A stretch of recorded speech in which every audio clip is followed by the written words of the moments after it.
Is it also because I also read on the MTV.com because of the Ozfest?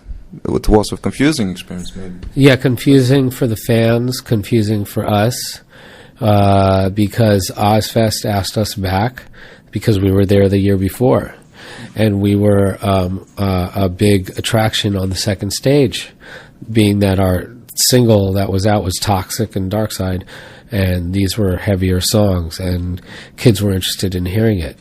Then, we had to leave that Ozfest, and in that period of time, in between that and the next Ozfest, Butterfly comes out, blows up, and then a lot of kids forget, and so they think, like, why is Crazy Town here? And so, we had to go out there night after night and sometimes battle a hostile, audience. In what way does the new one is different than The Gift of Game? It's much more beefier, I heard. The new album, Darkhorse, sounds like a band, not a studio record. The Gift of Game more has like a Moby electronica production aspect to it.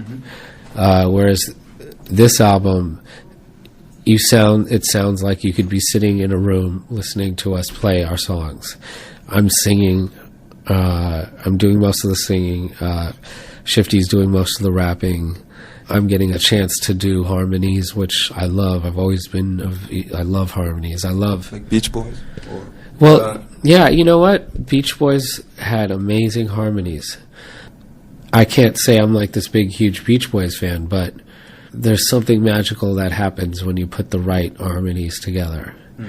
Beach Boys were more like 4 or 5 part harmonies, whereas we're more like, I'll do my own harmonies, but then on stage, Squirrel and Kyle, our drummer, and our guitar player will fill in and they'll help do the harmonies. Okay. Is there something that you, because you were a rap producer, I might say that you pick along some kind of experience that you got from producing hip hop? Oh yeah, absolutely. But I had to start Crazy Town because I wanted to say my own words finally. I'd been through a lot, and I felt that, I finally had enough experience and pain in my life to be able to write great songs. I feel that it's necessary to have pain in your life to be able to truly write great songs.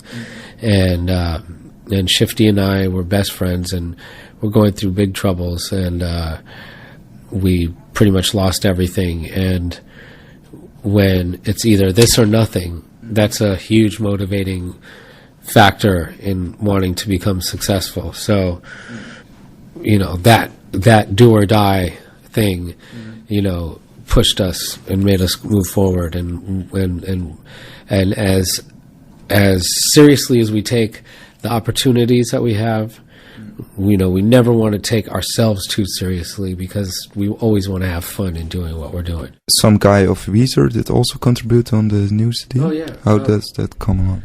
Rivers Cuomo, who's the lead singer of Weezer.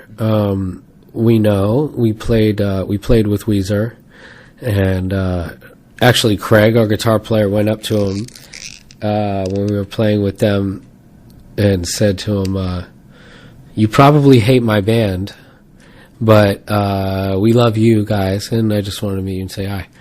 And he said, I don't hate your band at all. He was very nice. Months later, we're working on the album, and Craig hears somebody calling his name. He turns around, and it's Rivers. At that time, we were finishing the tracking with Howard on the song Hurt You So Bad that he played the guitar solo on. And we felt like it was just the type of song that needed a lead guitar solo. And we're totally not the kind of band that has lead guitar solos. But we're going to, for this time, we're going to bring it back because we're that kind of band. We're going to do that, It was also a spontaneous move, or... Spontaneous move, and it's like whoever asked Rivers to come do a guitar solo, And we thought it would be the coolest thing because I love the way he writes. And when Rivers plays a guitar lead, a melodic guitar lead, it's Weezer. If he would have farted on the tape, we would have used it. But he played a part that, if you know Weezer, you know that's Rivers playing that solo at the end of the song, and he loved the song. So, I mean, if he hated it, we wouldn't have had him do it. You know. Okay. Were there any other people you want to invite? No. We weren't looking for any added extra credibility from anybody. We just wanted to write great songs, not great Crazy Town songs, but as a band go in and write our next record without any preconceived notion as to what we think Crazy Town fans want to hear next, because we don't want to come out with part 2 of the first album. We want to force our fans to have to grow the same way we did. How does it go with you two guys? Because how does exactly that cooperation goes? Between me and Shifty? Yeah. We've always, you know, when you write, you like to have somebody to bounce ideas off of. And when we started, you know, we were a team like that, and we inspired each other and drove each other to keep making music. And the drugs that we used to do back in the days, that was just to maintain our creativity in the studio. We were caught up in a bad downward spiral. And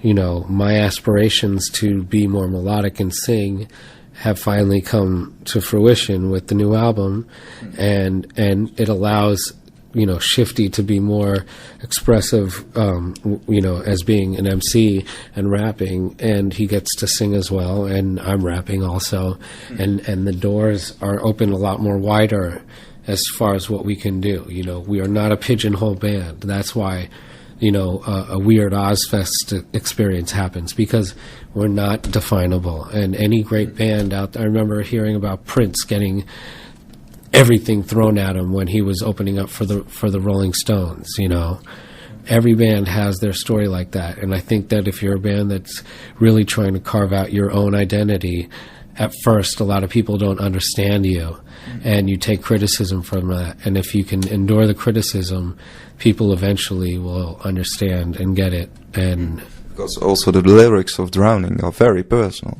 Yeah, it's autobiographical, it's very personal, can be interpreted in many different ways, as are some of my favorite songs. You know, I could think that the song is about one thing, then I find out what the song is really about, but then I don't care. It still means what I want it to mean to me, because the emotion of what's happening musically and vocally is there, and it's triggering thoughts and experiences in my head that are inspiring or thought-provoking or sad or happy or whatever. Thank you for this interview. You're welcome.